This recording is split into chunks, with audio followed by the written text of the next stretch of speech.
So I'm a totally Americanized guy who thinks of himself from day one as an Indian and as a Tamil, and I became an American in 1981. My father and mother moved me here when I was 2 years old, and mostly I was raised in the United States. That means I went to preschool, elementary school, middle school, high school, college, and my master's program in the United States. They weren't all in one place, but elementary, middle, and high were in Texas, in San Antonio, Texas, the northwest side, very different from other parts of Texas, its own thing. In fact, my father helped found a university out at the edge of town where there was nothing, just ranch land. And so we were a family that was moved into a 5 bedroom, 2 bath house in a set of basically 40 houses, maybe 3 streets worth of houses. Ours ended in a cul-de-sac. The other two went around our street. So we were the central protected street, and around us was ranch land. People in San Antonio will know the roads out there. Wurtzbach Road to Hebner Road to Days of Allah Road is something like, I don't know, 15 minutes, 20 minutes drive.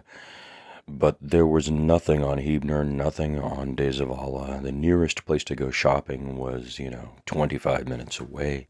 We lived among ranchers who basically had only their own stores and or had to go into town to get things. There was nothing out there, very little out there. In fact, my elementary school, where I went to second and third grade, fourth and fifth grade, was made by German settlers here in the 1800s, 1868. It was founded as a one-room German schoolhouse. If you read Blood Meridian, this is what it was like. It was the stopping place, the outpost. There was nothing out here. Shrub and brush. Ran and played around with the handful of kids who were the children of these few families that lived in this, I guess we call it a subdivision, but there was nothing around it. It was an experimental place, and there were all different kinds of families living on our block. This was a very unusual upbringing. Roads were 2-lane. There were no lights. It was dark at night. There were wild animals everywhere. I saw roadrunners commonly. I saw native horned frogs. I saw snakes of all sorts, some specific and only from here. And deer everywhere, armadillo, as they say, armadillo here. It was a very different place. We were the only Indian family. There was a Greek family on our block, an Italian American family on our block, and they had a son who was my age, Mike Bertani, who was my best friend in elementary school. So, as an immigrant, what is my place or position? When I think about that, I think about immigrants in literature because I am interested in literature. So, when I think of that, I think of like John Fante and his Immigrant. I think of immigrants, throughout history in literature and in popular culture, The Godfather, many ways to think about this. And because I am around the, 250,000th Indian American in the United States, maybe there were 80,000 to 100,000 Tamil Americans the day I became an American citizen in 1981. So we were very few here in the U.S. Most of them were in New Jersey, the largest Indian American community in the United States, probably still to this day. Some were scattered around the country in pockets, And here in San Antonio, there were another family here, a scientist working at the Southwest Research Institute, were our friends in the 1970s.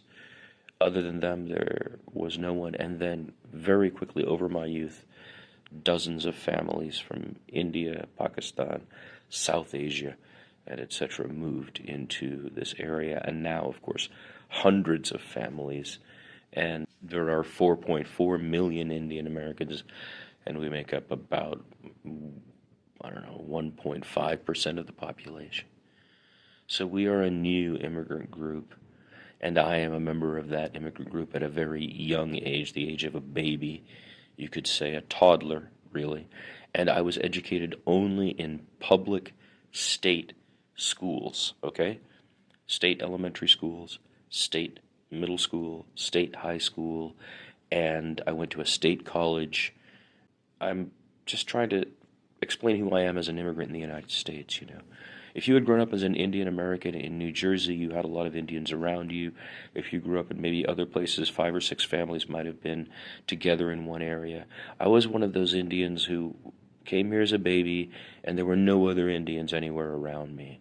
And so I was an outsider of a very discreet nature from a very early age, everywhere that I was.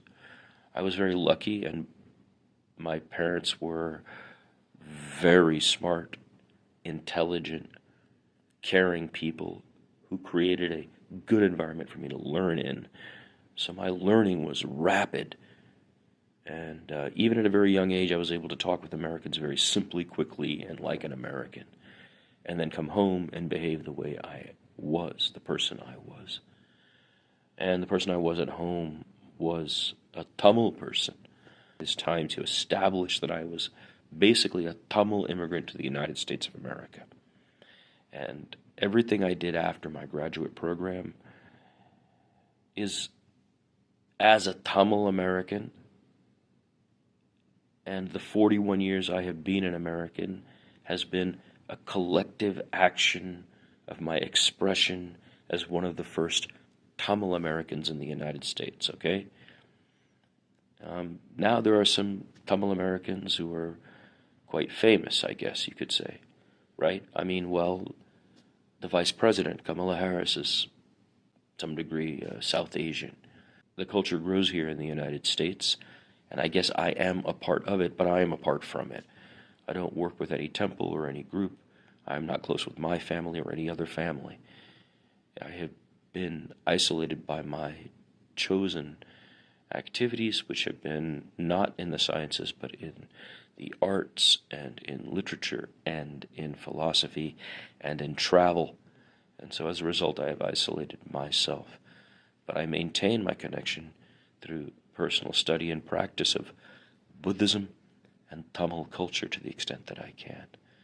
So I'm a Tamil American for 41 years.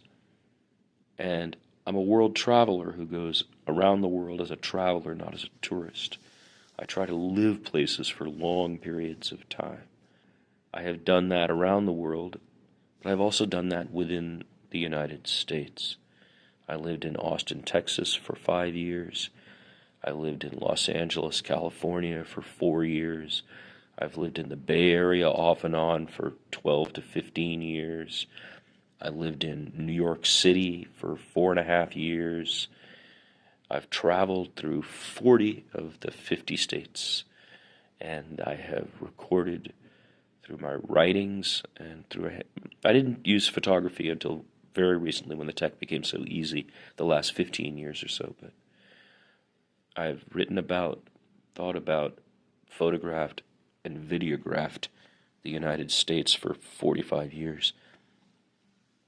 And all of it I consider to be part of one study.